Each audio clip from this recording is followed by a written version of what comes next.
Colère de la Terre, secousses destructrices et meurtrières, régions à risque. Chaque année, on enregistre plus d'1 million de séismes dans le monde, dont environ 1 millier provoquent des dégâts importants et quelques-uns de dramatiques catastrophes.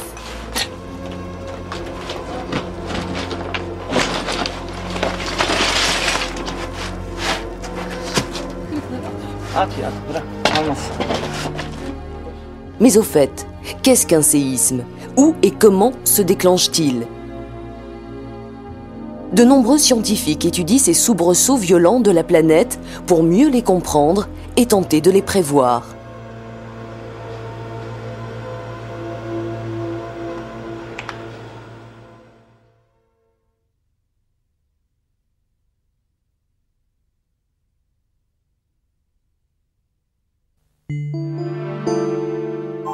À l'origine d'un séisme ou tremblement de terre, il y a un ébranlement très brusque du sol le long d'une cassure de l'écorce terrestre.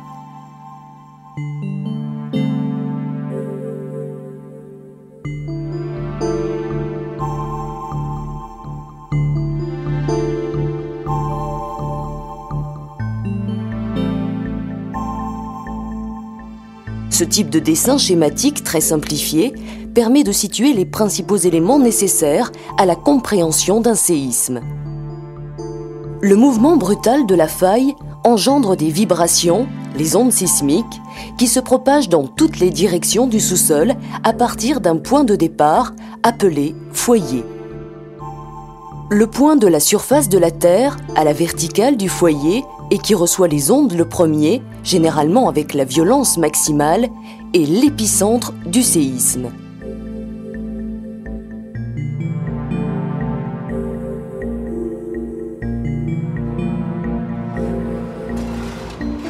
Les séismes peuvent provoquer des destructions plus ou moins catastrophiques dans les constructions, ainsi que des bouleversements dans les paysages.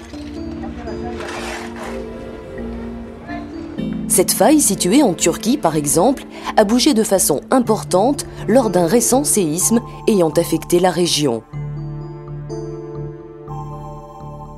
Chose étonnante, son mouvement a fendu ce tronc d'arbre en 2 morceaux, aujourd'hui séparés par un peu moins d'1 mètre de distance.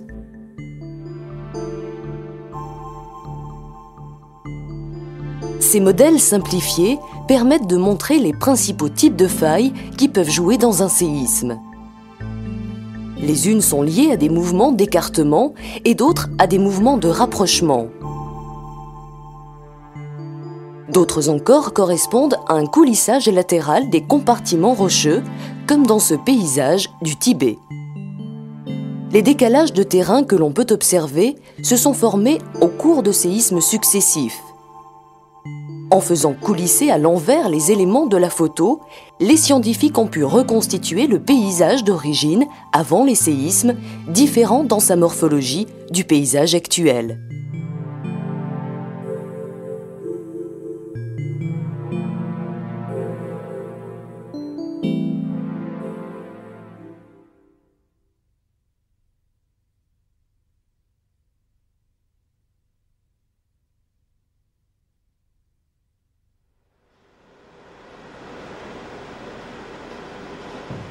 Vibration du sol, les ondes sismiques sont détectées par des appareils appelés sismomètres. L'enregistrement des ondes, le sismogramme, dessine une courbe sinueuse avec des variations hautes et basses qui traduisent le passage des ondes et les déformations du sol.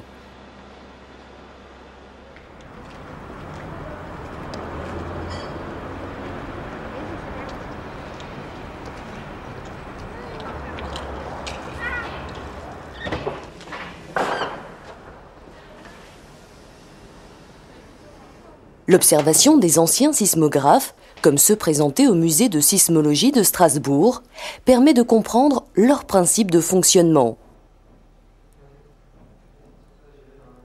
Quand la Terre tremble, le socle et le cylindre bougent, alors que le pendule et son stylet restent en place. Le mouvement relatif des 2 parties trace sur le papier la courbe du séisme, le sismogramme. Les sismomètres modernes, également munis d'une masse et d'un ressort, sont basés sur des principes de détection électromagnétique. Ils transmettent leurs données à une station qui inscrit directement les courbes sur les ordinateurs. Ces appareils, très sensibles, peuvent enregistrer des séismes qui se produisent à des dizaines de milliers de kilomètres partout à la surface de la Terre.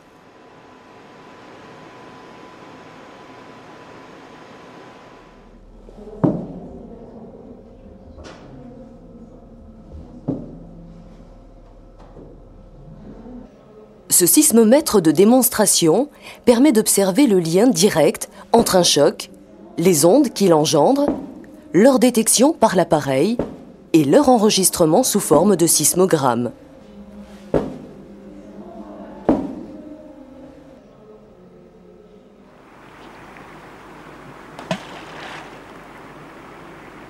On peut comparer la propagation des ondes d'un séisme à celle créée, sous forme de vagues, par la chute d'une pierre dans l'eau.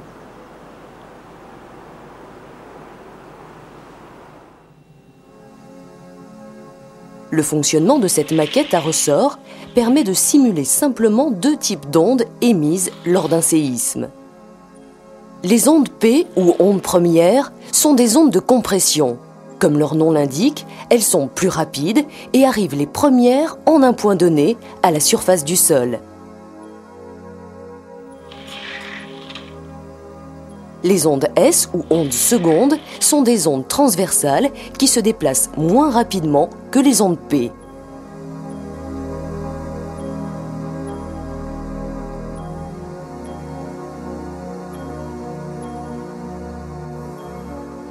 Sur ce sismogramme enregistré à la station sismologique de Strasbourg, lors d'un séisme survenu en Suisse, on peut observer l'arrivée des ondes P, puis, un peu après, celle des ondes S.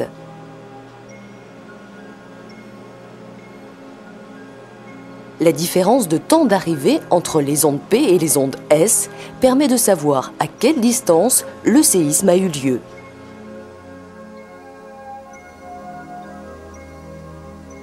La méthode dite des cercles permet à partir des temps d'arrivée des ondes P et S dans 3 stations différentes de localiser le lieu du séisme. Dans la réalité, cette localisation est aujourd'hui calculée directement selon les mêmes principes par les ordinateurs.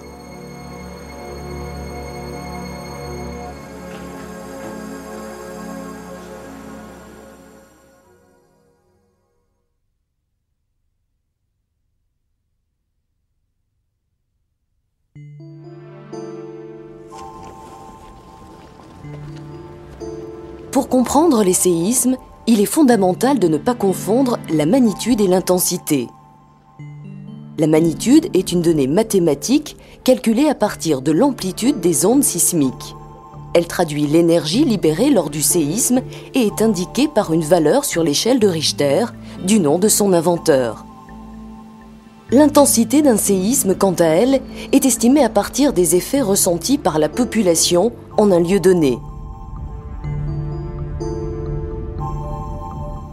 Un questionnaire précis permet de quantifier les dégâts occasionnés par les secousses et de leur attribuer une valeur dans une échelle de référence. L'échelle utilisée en France est l'échelle MKS.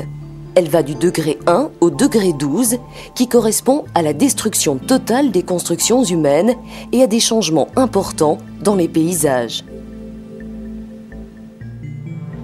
En joignant les points d'égale intensité de dégâts autour de l'épicentre d'un séisme, on peut dessiner des lignes appelées isoséistes, qui donnent une vue d'ensemble des effets dévastateurs et de la zone d'impact d'un tremblement de terre, comme ici, lors du séisme d'Annecy, le 15 juillet 1996.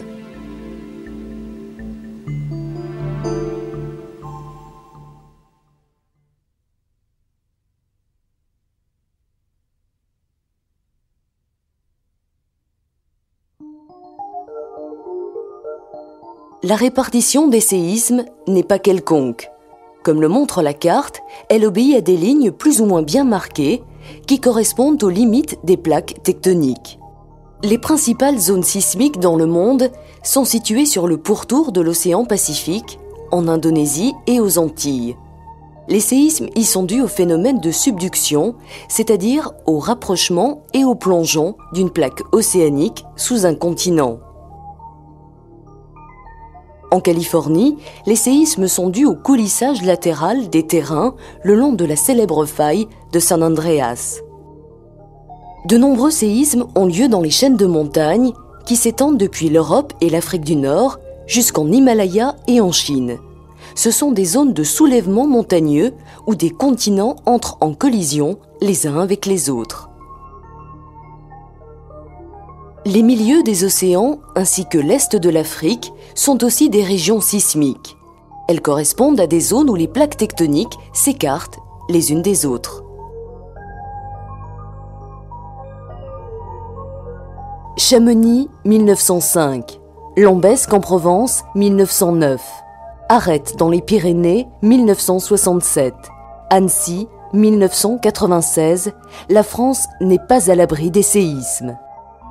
Même si ceux-ci sont généralement plus modérés que dans d'autres régions du monde, il existe en France un risque non négligeable de séisme catastrophique, comme ce fut le cas en Provence le 11 juin 1909, séisme qui fit à l'époque 46 morts.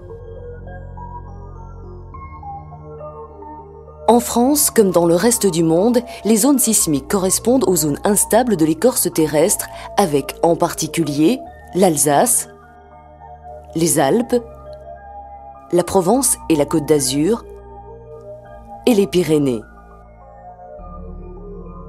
Situés dans les Antilles, les départements de la Martinique et de la Guadeloupe sont particulièrement exposés au séisme.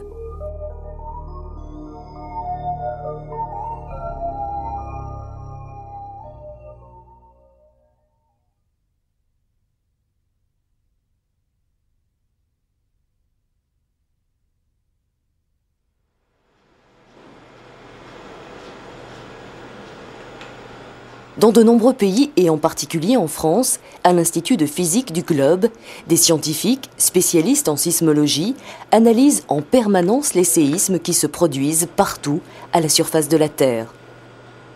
Personne à ce jour n'est capable de prévoir le lieu et l'heure du prochain séisme, catastrophique ou pas. Par contre, leur étude systématique est absolument nécessaire car elle permet de délimiter les zones à risque, de comprendre les phénomènes mis en jeu et de développer les méthodes de prévention.